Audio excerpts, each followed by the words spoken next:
Hi everybody, I'm Nani, Noam, Vazana, and I'm a DIY expert as well as a singer and a composer.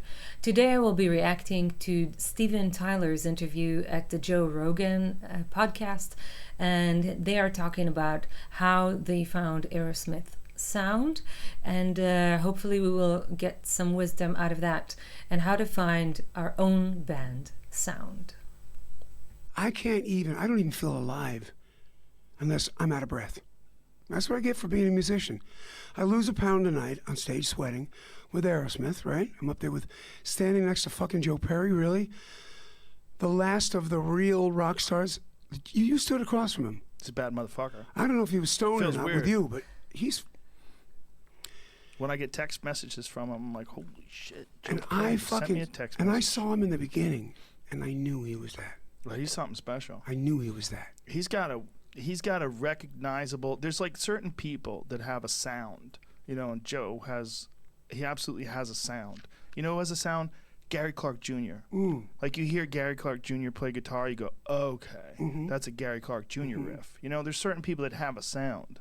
Joe most certainly has a sound. It's like he's expressing himself through that guitar in a very recognizable way. You know? Yeah. You two together, man, what a fucking combination that was with his guitar and your voice and Here's damn. the trip. In the beginning, the first album, people have said, "Who's singing on the second album?" Because on the second album, I kind of sang like that, and kind of like that Pee Wee Herman, chocolatey. I kind of fucking, put that because I want to sound black. What the fuck? I'm not stupid. I get it. I wanted to put some fucking soul in my voice. I knew I had it. And so you tried to force it out like a baby. No. What I learned was, like from Nat King Cole. This is the kind of music I listened to when I was a kid. When I met Natalie, I walked up behind her and I went, Chemo, Kimo, stare. My high, my ho, my rumpstick, a pumpernickel, soup, bang, nip, cat, parliament, cameo. I love you. She went, no one has sung that ever to me except my daddy. Said her dad passed, obviously, way before, but those are the records I listened to. That was Nat singing his best shit. And so I wanted to sound, well, here's what I wanted to sound. I wanted to sound more like Joe Perry was playing. And singing really sweet and nice. Listen to Dream On, it's sweet and nice. I kind of went there when we wrote a song on a waterbed. Joe Perry and I were sitting around smoking a big fatty, and Mark Lehman was there. He was our road manager, and Joe goes.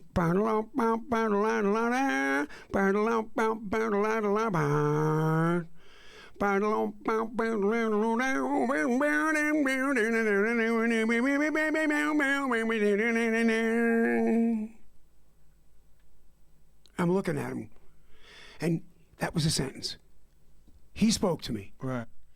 I think what Steven is trying to say here is very important because a lot of singers are trying to sound beautiful or like someone that they know, but not a lot of singers think that they will be better singers if they try to sound like instrumentalists. So I think if we apply this both ways, so let's say when you practice as a singer, try to sound like an instrumentalist, and when you practice as an instrumentalist, try to sound like a singer, because there are two things that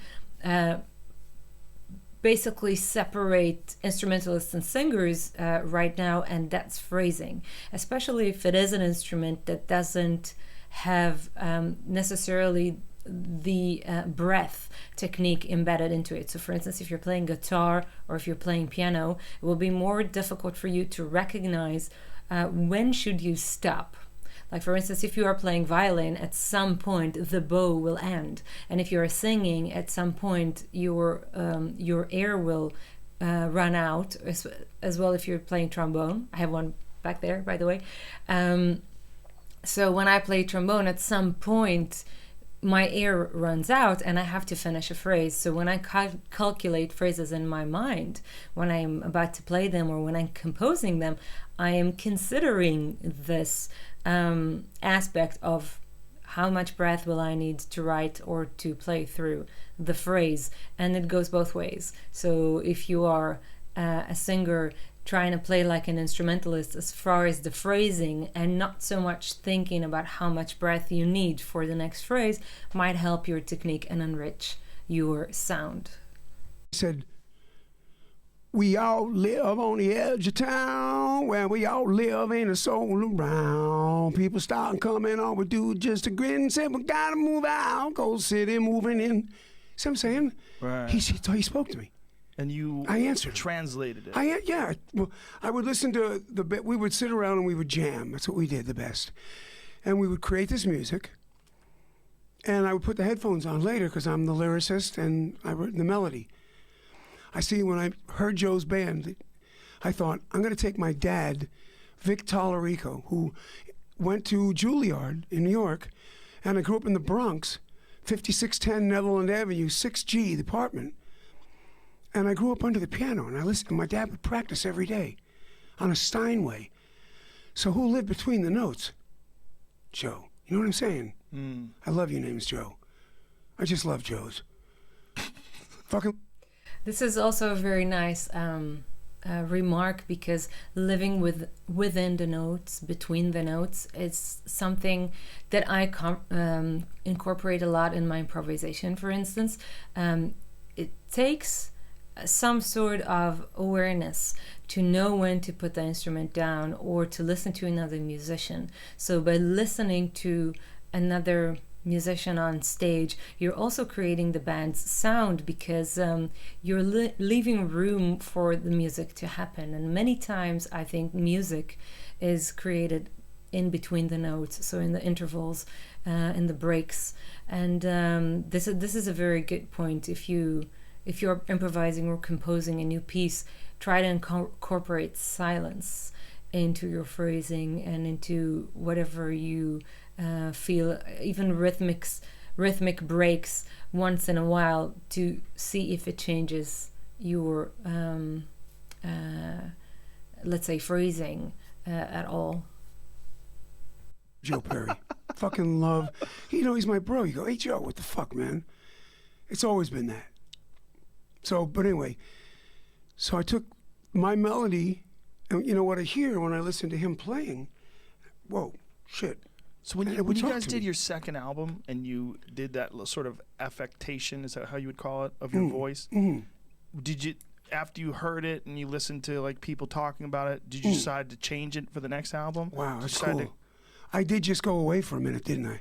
Yeah. I love it when I do that. Yeah. That's also something interesting. If you are reacting in this way within a conversation, if you're thinking associatively, try to incorporate that in your composing and in your band sound as well, because sometimes a shift that happens associatively could mean a lot for a bridge or for a C part or for a reharmonization of a certain phrase, and that could enrich your composition and your band sound as well. The melody that I learned from my dad, and then listening to the music we listened to, Dorsey and Frank Sinatra and Nat King Cole and then Janis Joplin and the Village Fugs, who were the first ones to put on the back of their album, Lunatic Vagina. That's who sang the song. It's 61. The Mothers of Invention. Wow. These fucking bands. And I went, what? So I thought singing really, like my dad taught me, in the notes and right on, and, C, D, E, F, G, A, B, C, whatever the fuck. Wrong. You gotta, not only that, but if you don't put inflections into it, there ain't no feeling and there ain't no meaning. I got to love you like I do last time, baby. Whoops. Right. So articulation and punctuation is also a very important part of musicianship and any composition technique, because when you emphasize a certain rhythmic value or beat within a phrase, it turns the phrase to something completely different. So, thank you so much for being with me today.